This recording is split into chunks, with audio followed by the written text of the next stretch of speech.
অসমতেই সীমাবদ্ধ নাথাকিল মুখ্যমন্ত্ৰীৰ পৰিয়ালৰ ভূমি কেলেংকাৰী গৈ পালেগৈ নতুন দিল্লী। অসমৰ মুখ্যমন্ত্ৰীৰ পৰিয়ালৰ ভূমি কেলেংকাৰী লৈ দিল্লীত সংবাদমেল AICCৰ নেতৃত্বৰ। ভূমাফিয়াৰ ৰূপত অসমৰ মুখ্যমন্ত্ৰী এই বিস্ফোৰক অভিযোগ আনি কংগ্ৰেছৰ ৰাষ্ট্ৰীয় সাধাৰণ সম্পাদক তথা অসম প্ৰদেশ কংগ্ৰেছ কমিটিৰ তত্ত্বাৱধায়ক জিতেন্দ্ৰ সিঙৰ দাবী চৰকাৰী নীতি নিয়মৰ বহিৰ্ভূতভাৱে দুখীয়াৰ মাটি আত্মসাৎ কৰিছে অসমৰ মুখ্যমন্ত্ৰীৰ পৰিয়ালে।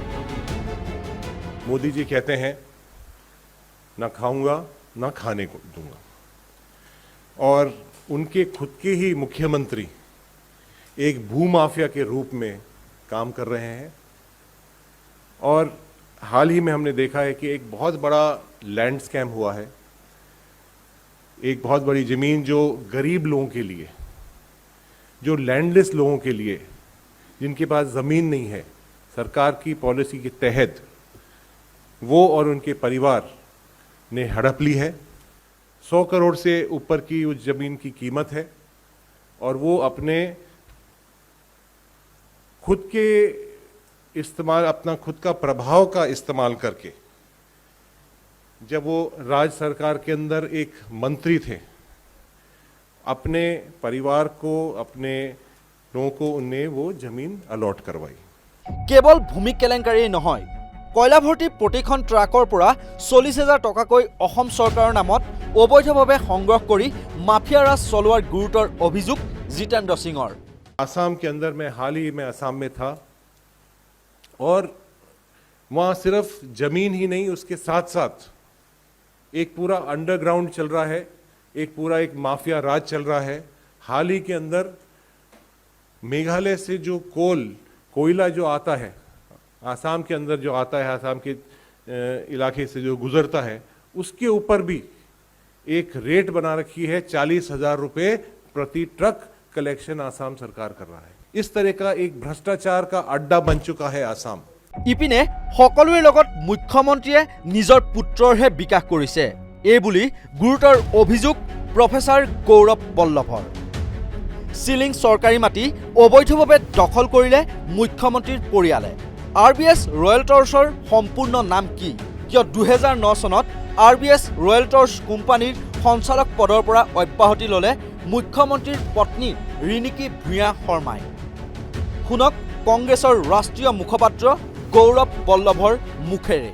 इसके तहत साथ सबका मिलता है, पर विकास सिर्फ पुत्रों का होता है। और किस तरह पुत्रों का विकास असम के मुख्यमंत्री कर रहे हैं, उसको लेकर हम आज प्रेस वार्ता करने आए हैं। एक लैंडलेस इंस्टीट्यूशंस है, उनको सरकार देती है एक योजना के तहत, और उस योजना में ये स्पष्ट रूप से लिखा गया है कि वह लैंड जिसको हस्तांतरित की जा रही है, वो 10 साल तक इस लैंड को आगे वापस ट्रांसफर नहीं कर सकता। असम के लोगों का कहना है कि RBS का फुल फॉर्म हेमंत बिश्व शर्मा जी की जो पत्नी है, उनके नाम से मिलता जुलता है, क्योंकि उनका नाम भी रिंकी भूया शर्मा है। उसके बाद 18 एकड़ लैंड इस कंपनी को लैंडलेस जो इंडिविजुअल्स है, जो इंस्टीट्यूशंस है, वो हस्तांतरित कर देती है।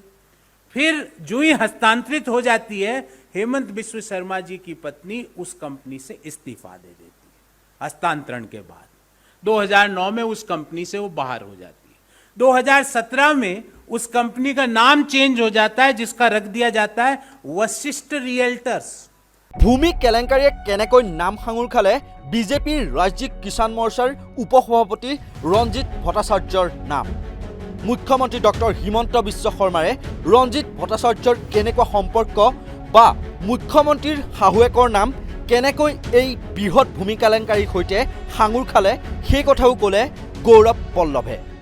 फाउंडर उसके वो है रंजीत भट्टाचार्य जी। ये रंजीत भट्टाचार्य जी कौन है? ये रंजीत भट्टाचार्य जी वो व्यक्ति है जो हेमंत बिश्व शर्मा के माता पिता के साथ हिंदू अनडिवाइडेड फैमिली चला रहे हैं। ये वह व्यक्ति हैं जिनके बिजनेस इंटरेस्ट हेमंत बिश्व शर्मा के साथ डायरेक्टली मीडिया कंपनी में इन्वॉल्व है। ये वह व्यक्ति है जो भारतीय जनता पार्टी किसान मोर्चा के पदाधिकारी है आसाम के। 2017 में वशिष्ठ रियल्टर्स के 23.6% इक्विटी, 23.61% इक्विटी ट्रांसफर कर दी जाती है मीना भूइया को, जो हेमंत बिश्व शर्मा जी की सासू जी है। देखिए, पहले पत्नी आती है, लैंड चली जाती है, पत्नी बाहर आ जाती है, फिर बाहर आके कंपनी का नाम परिवर्तित कर दिया जाता है ताकि लोगों को कुछ पता ना चले। फिर नाम परिवर्तित करके उस जो वशिष्ठ रियल्टर्स है उसकी 23.61% जो इक्विटी है वो सासू मां को दे दी जाती है। উক্ত সংবাদমেলত উপস্থিত থাকি ৰাজ্যসভাৰ সাংসদ ৰিপুণ বৰাই দাবী কৰি কয় যে মুখ্যমন্ত্ৰী যেতিয়া মন্ত্ৰী হৈ আছিল তেতিয়াই তেওঁ প্ৰভাৱ খটুৱাই এই কেলেংকাৰী সংঘটিত কৰিছিল। Our present chief minister, he was then very powerful minister in Assam. So all these have been done. All these have been done by misuse of his official power. And moreover, one, that there is a subdivisional level land advisory committee. Wherever any government land is, whether to landless people or whether to any institution, is to be transferred, that is to be passed in the subdivisional land advisory committee. So now, the local MLA, he is the MLA from the Jalukbari constituency, and most of the land belongs in the Jalukbari constituency. And as per the rule, the local MLA is the member of the land advisory board committee. So now these, though he may say that there is no illegality, all these have been passed by the land advisory board, yes, but who is the land advisory board? He is the minister, he is the MLA, he is the member in the land advisory committee, and he passed the resolution for transferring of this land from the landless people to the name of the company. So it is very clear that what interest he has. ৰাজ্যসভাৰ সাংসদ ৰিপুণ বৰা, সাংসদ গৌৰৱ গগৈ আৰু আব্দুল খালেকৰ উপস্থিতিত এনেদৰেই মুখ্যমন্ত্ৰী doctor Himanta Biswa শৰ্মাৰ পৰিয়ালৰ ভূমি কেলেংকাৰীৰ বিৰুদ্ধে তথ্য প্ৰদৰ্শন কৰি সৰব হৈ পৰে AICCৰ নেতৃত্ব। মুখ্যমন্ত্ৰীৰ পৰিয়ালৰ এই ভূমি কেলেংকাৰীৰ এক উচিত তথা উচ্চ স্তৰীয় তদন্তৰ দাবী কৰে AICCৰ নেতৃত্বই। কল্পজ্যোতি শইকীয়াৰ প্ৰতিবেদন, নৰ্থ ইষ্ট নাও।